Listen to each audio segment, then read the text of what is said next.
이사야 53장 10절로 12절 말씀을 한 절씩 교독하겠습니다. 제가 먼저 10절 말씀 봉독합니다. 여호와께서 그에게 상함을 받게 하시기를 원하사 질고를 당하게 하셨은즉 그의 영혼을 속건 제물로 드리기에 이르면 그가 실을 보게 되며 그의 날은 길 것이요 또 그의 손으로 여호와께서 기뻐하시는 뜻을 성취하리로다. 그가 자기 영혼의 수고한 것을 보고 만족하게 여길 것이라. 나의 의로운 종이 자기 지식으로 많은 사람을 의롭게 하며 또 그들의 죄악을 친히 담당하리로다. 함께 읽습니다. 그러므로 내가 그에게 존귀한 자와 함께 몫을 받게 하며 강한 자와 함께 탈취한 것을 나누게 하리니 이는 그가 자기 영혼을 버려 사망에 이르게 하며 범죄자 중 하나로 헤아림을 받았음이니라. 그러나 그가 많은 사람의 죄를 담당하며 범죄자를 위하여 기도하였느니라. 아멘. 2025년 저희 교회 목회표가 예언자 공동체입니다. 자, 그러다 보니까 올해 우리 가운데 가장 중요한 사역, 그것은 바로 예언 사역이다라고 생각을 합니다. 제가 이렇게 말하면 아마 여전히 여러분 가운데서 좀 걱정하시는 분이 있을 거예요. 예언 사역을 한다. 그러면 좀 교회가 시끄러워지는 거 아니냐, 어려운 거 아니냐, 그거 할 수 있을까 하는 생각을 합니다. 혹은 어떤 분들은 야, 그거는 우리하고는 상관이 없어, 나하고는 해당이 안 돼 라고 하면서 아예 생각을 접을 수도 있습니다. 자, 그런데 아닙니다. 여러분, 예언 사역은 그렇게 신비주의적인 것이 아니다. 신앙적 수준이 높은 특별한 은사를 받은 사람들만이 하는 그런 것이 아니다 하는 것이죠. 어떻게 그렇게 단정적으로 말할 수 있느냐? 그것은 교회 공동체 가운데 예언 사역을 하는 것에 대해서 가장 정확하고 분명하게 말씀을 주신 사도 바울이 고린도전서 14장 4절 5절에서 이렇게 말을 하고 있기 때문에 그렇습니다. 방언을 말하는 자는 자기의 덕을 세우고 예언하는 자는 교회의 덕을 세우나니 나는 너희가 다 방언을 말하기를 원하나 특별히 예언하기를 원하노라. 만일 방언을 말하는 자가 통역하여 교회의 덕을 세우지 아니하면 예언하는 자만 못하니라. 예, 교회 공동체 안에서 모든 성도는 다 예언을 해야 한다는 거예요. 교회를 세우기 위해서, 성도를 세우기 위해서 예언 사역을 할 수 있고 해야 한다는 겁니다. 그러니까 2025년 올해에 우리 모두는요, 다락방에서든지 혹은 사역팀에서든지 혹은 가정 가운데서 서로를 위한 중보 기도자가 될 뿐만 아니라 동시에 예언 사역을 또한 해야 하는 것이다, 이런 거죠.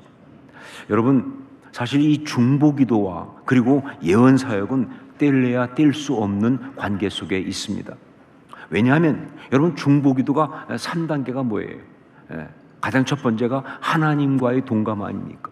그리고 두 번째가 뭐예요? 기도하는 대상과의 동감. 그리고 세 번째가 뭐예요? 응답받기 위한 전투. 이 세 가지거든요. 그런데 이 세 가지 중에 가장 중요한 게 하나님과의 동감인데, 그런데 하나님과의 동감, 그게 뭐냐면 우리 하나님 마음을 알아야죠. 우리 하나님의 뜻을 알아야죠.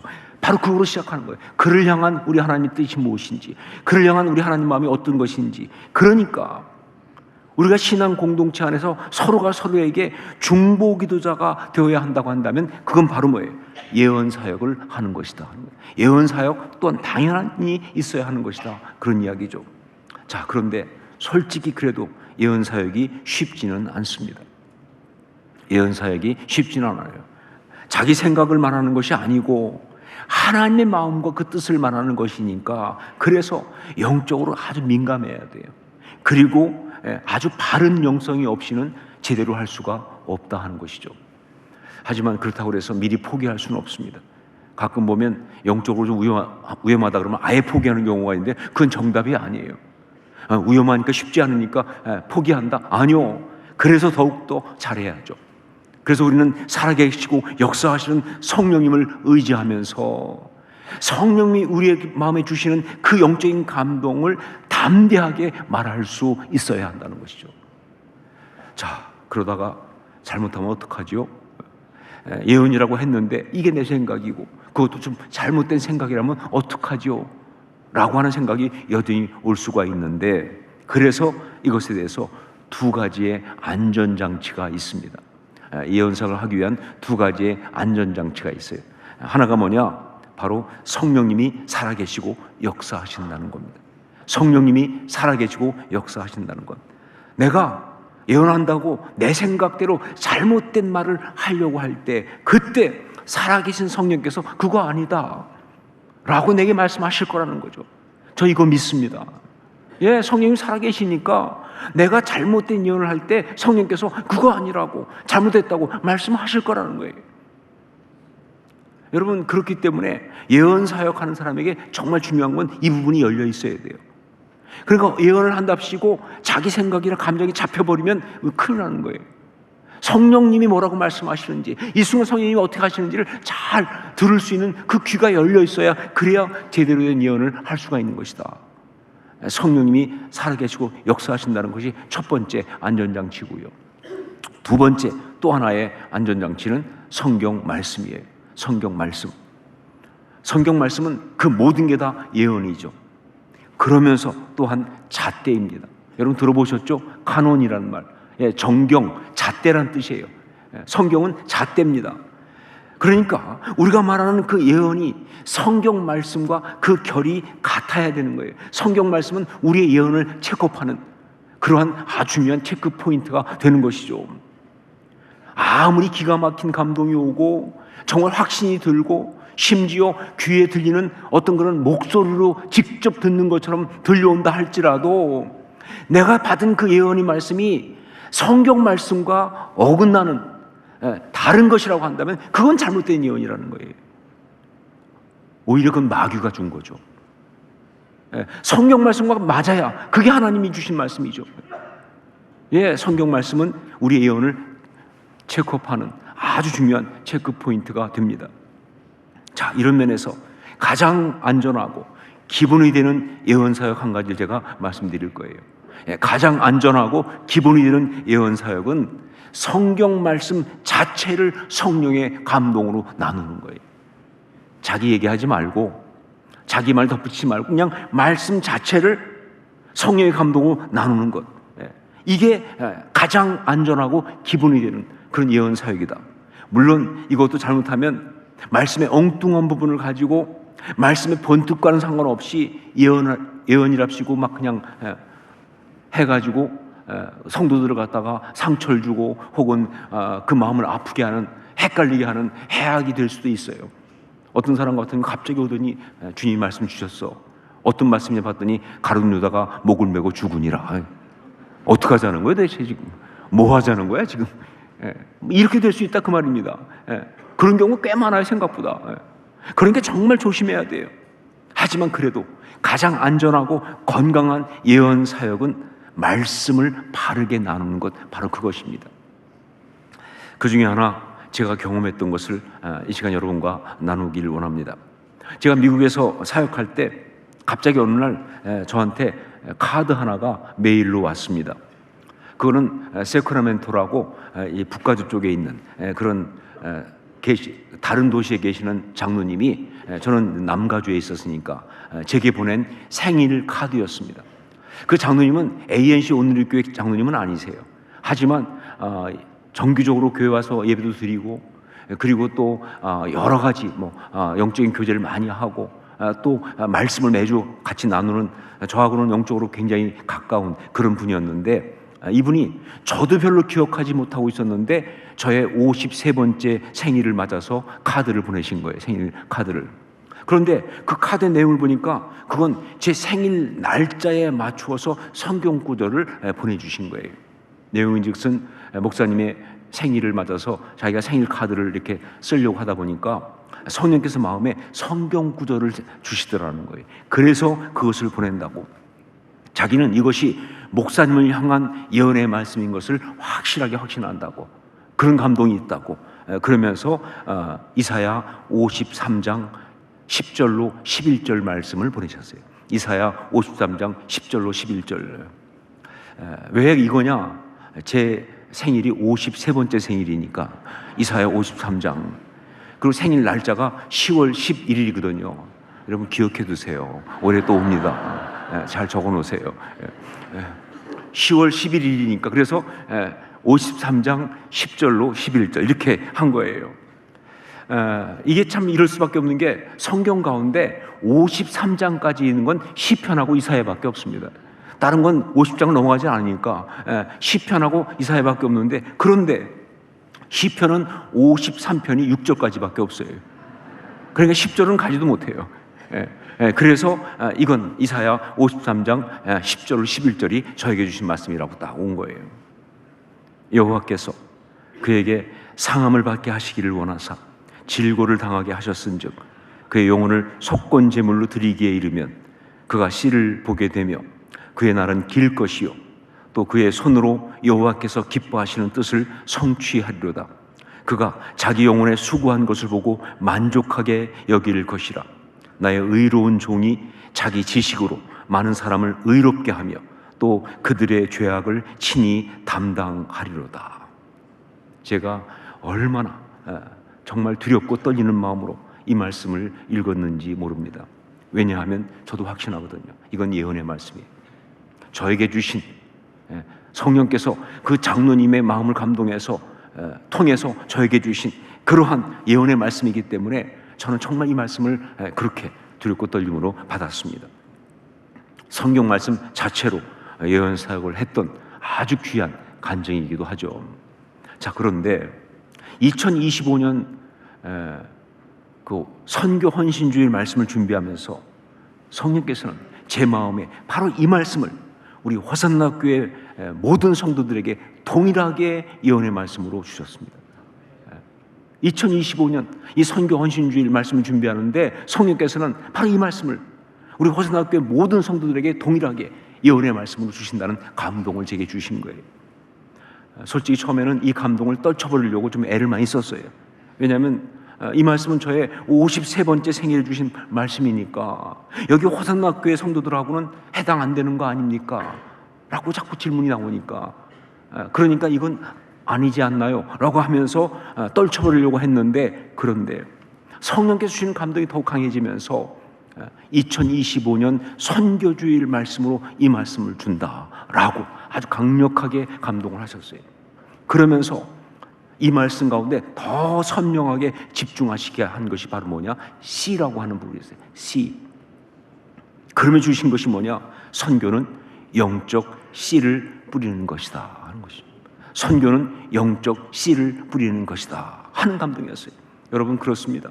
신앙생활 자체가 물론 그렇지만 특히 선교는요, 씨를 뿌리는 거예요. 복음의 씨를 뿌리는 거예요. 생명의 씨를 심는 것입니다. 이게 바로 선교다 하는 것이죠. 2025년 선교 헌신주일에 우리에게 주신 하나님 말씀은, 그 예언의 말씀은 선교는 씨를 뿌리는 것이다 라는 이 말씀이에요. 이게 예언입니다. 그러니까 우리는 그렇게 할 것이고 해야 한다는 것이죠. 이게 예언의 말씀이니까 우리는 그렇게 해야 하고 또 할 것이다 하는 것이죠. 자, 그러면서 성령께서는 선교를 씨를 뿌리는 것이라고 할 때 우리가 반드시 알아야 할 두 가지 메시지, 선교를 잘 감당하기 위해서 우리가 반드시 알고 받아야 될 두 가지 메시지를 이 말씀을 통해서 오늘 우리에게 또한 주셨습니다. 첫 번째가 뭐냐? 선교는 희생과 헌신이다라는 겁니다. 선교는 희생과 헌신이다. 우리 10절 말씀을 함께 같이 읽겠습니다. 10절 같이 읽습니다.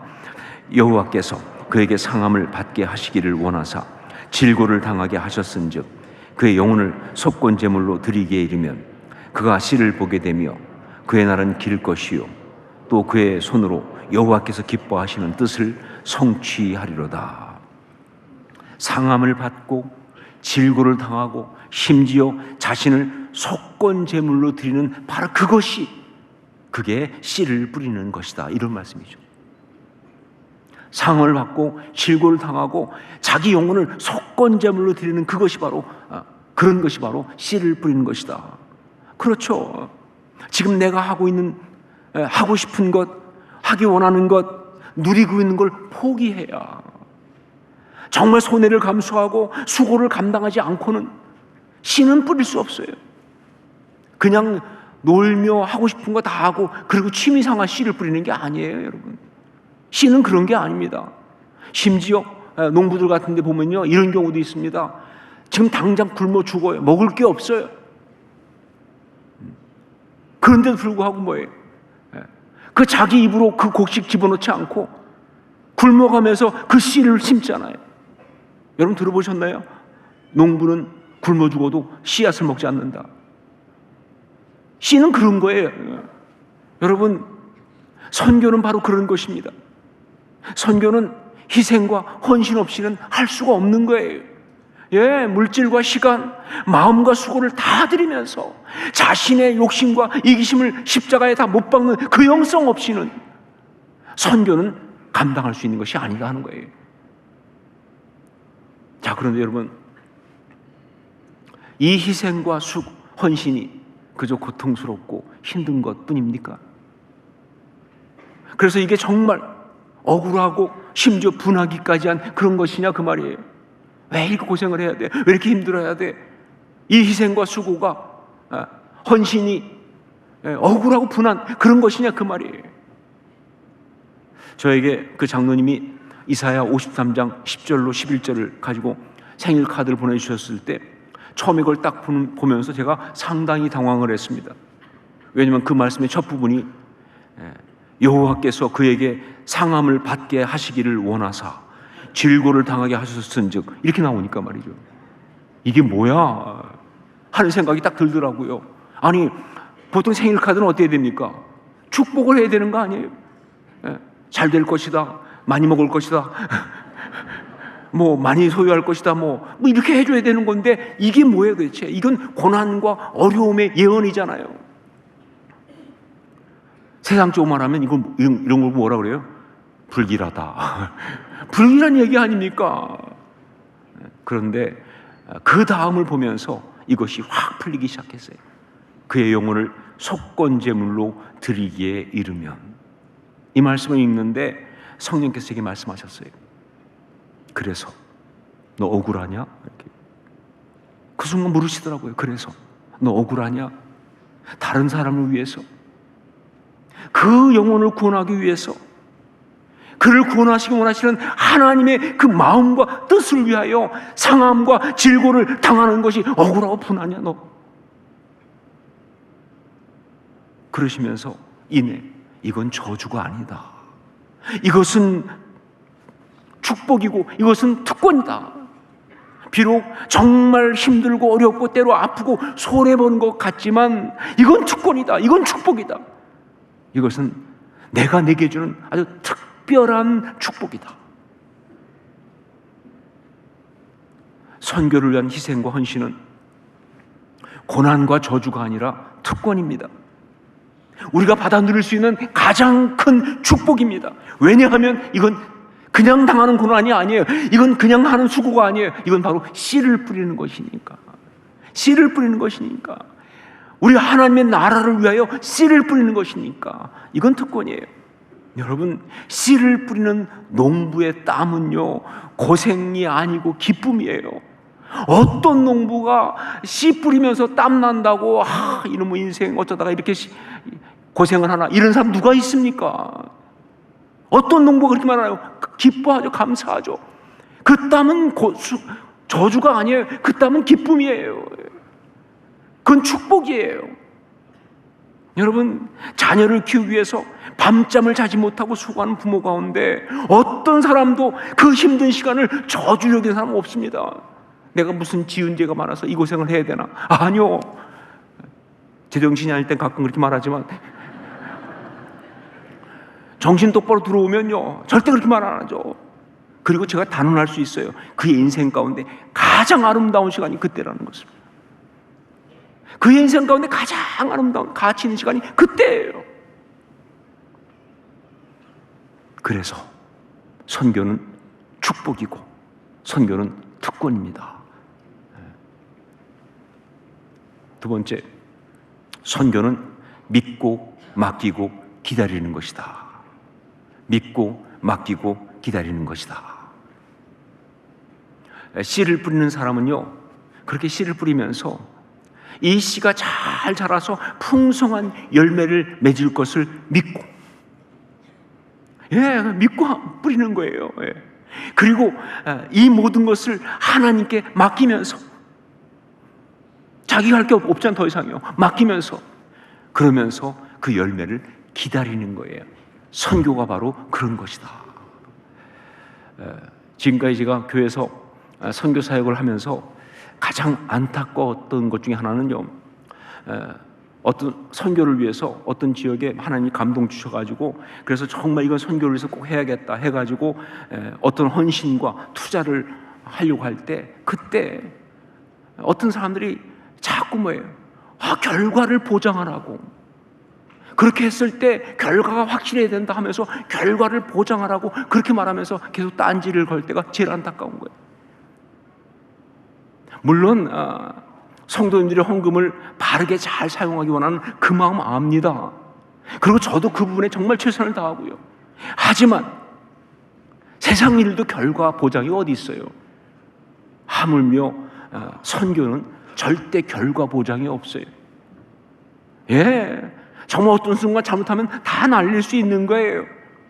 그냥 없어질 수도 있어요. 하지만 하나님이 감동 주시면 그 감동에 따라서 그저 믿고 맡기고 기다릴 뿐이다 하는 것이죠.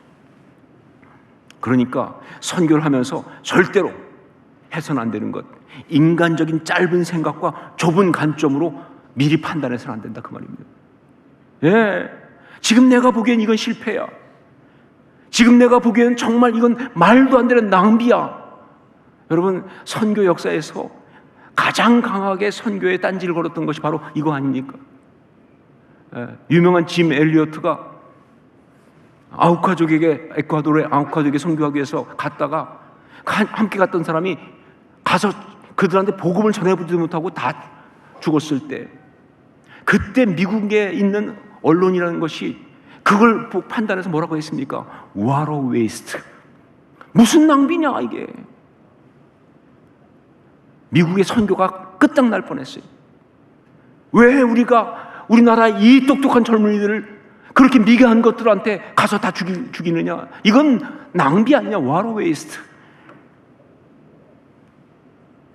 여러분, 그렇게 정말 이게 낭비처럼 보일 수 있어요. 하지만 이게 하나님의 선교고 하나님의 뜻에 따라 씨를 심은 것이라고 한다면 하나님의 때에 하나님의 방법으로 반드시 열매를 맺을 줄로 믿습니다. 내가 미리 판단하면 안 돼요. 내가 그걸 가로막은 건 선교의 적이에요. 그건 모르는 거예요. 그건 인간의 완악함이에요. 부산에 살고 있는 우리에게는 특별히 기억해야 할 선교사님이 있습니다. 바로 헨리 데이비스라고 하는 선교사님이에요. 헨리 데이비스, 조셉 헨리 데이비스. 오스트레일리아, 호주에서 한국에 온 첫 번째 선교사인 이 데이비스 선교사는요, 원래 처음에는 원래 그 선교에 헌신된 사람, 어릴 때부터 아주 집안이 굉장히, 뉴질랜드에서 4살 때 호주로 이사 왔는데 정말 헌신된 집안이에요. 그래서 처음에는 이 인도를 품었습니다. 그래서 20살 때 자기 누이 동생이 10대 때 거기에 함께 가서 남인도에 가서 선교를 했는데 그만 풍토병 때문에 건강이 안 좋아지면서 그래서 2년을 못 채우고 21개월 만에 다시 돌아오게 됐습니다. 하지만 계속 인도를 품었어요. 그리고 선교를 준비했습니다. 언젠가 준비가 되면 나간다라고 하면서 그렇게 하고 있다가 어느 날 이분이 선교지를 바꿉니다. 인도를 품고 있다가 갑자기 조선으로 바꿔요. 조선을 품기 시작하는 거예요. 그런데 이렇게 조선으로 바꾸게 된 이유가 뭐냐? 그때 중국에서 사역하던 월프라고 하는 선교사님이에요. 이분은 중국에 사역하는 분이에요. 그분이 그냥 선교 사역이 아니라 그냥 방문으로 조선에, 특히 부산을 방문했습니다. 그랬다가 이 부산의 상황을 보고 이분이 충격을 받았어요. 정말 죄 가운데 무너지는 안타까운 모습이 펼쳐지는 거예요. 환경만 힘든 게 아니에요. 여러분, 부산 그 당시 정말 사는 거 힘들었지만 특히 영적으로 너무 심했어요. 지금도 부산이 안타깝지만 전국에서 미신 랭킹 1위 아닙니까? 예, 뭐 미신 우상 섬기는 데는 부산을 당할 데가 없어요. 여러분, 한국 역사 읽어보면요, 한국사에 있는 유명한 이단은 다 부산에서 출발합니다. 아주 부산 흉악한 곳이에요. 여러분, 여기 만만한 곳이 아니에요. 영적으로 아주 어려운 거예요. 그러니 그때가 오죽했겠냐는 거죠. 그래가지고 이걸 보고서 이 월프 선교사님이 너무 충격을 받고 가슴이 아파가지고 그 내용을 써서 편지를 호주에 있는 어떤 목사님께 보냈어요. 근데 그 목사님이 그 편지를 거기에 그 선교 잡지에다가 올렸습니다. 바로 이것을 데이비스가 본 거예요. 보는 순간 성령의 감동으로 선교지를 바꾼 거예요. 조선을 품기 시작한 거예요. 그러니까 데이비스 선교사님은요, 처음부터 조선 가운데 부산을 품은 거예요, 사실은. 이 부산을 마음에 품고 선교를 꿈꾸기 시작한 것이죠. 자, 그래서 1889년 10월 2일에 누나인 메리 데이비스 선교사와 함께 부산에 도착을 했습니다.